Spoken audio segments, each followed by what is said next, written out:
Hello everyone, Kevin from K-Tech Services, K-Tech Academy here. This is going to be a short video on Wilcom Digital Studio Digital Edition. I just want to basically, express the importance of making sure that you have the right profile selected in Welcome when you do anything, any kind of editing, digitizing, any kind of file fixing or anything like that.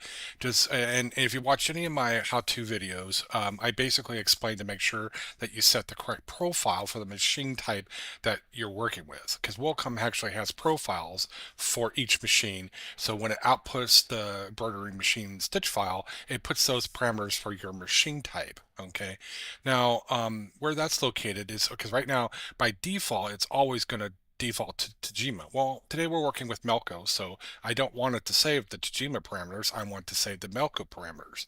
Now, to do this, you go to Design, select Machine Format, and that'll pop up their dialog box here. Now, here are all the machine types that Wilcom has have profiles for.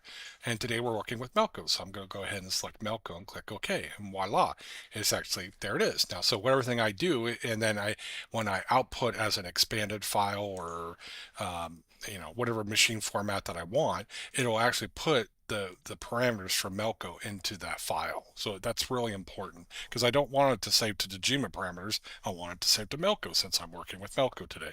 Okay. So just so you know that basically if I don't do anything, I mean, it'll just keep going back. If I do a file new, it's always going to go back to Tajima. But if let's say I want it to work, all I have are Melcos, let's say.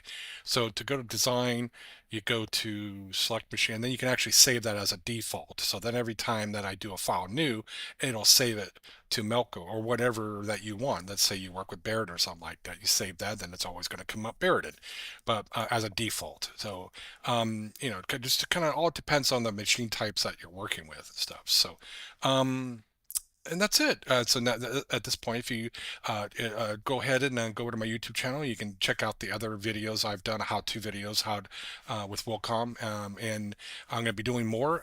Please, please check it out. And good. I think that's it, and we'll move on, and we'll see you on the next one. Thank you for stopping by.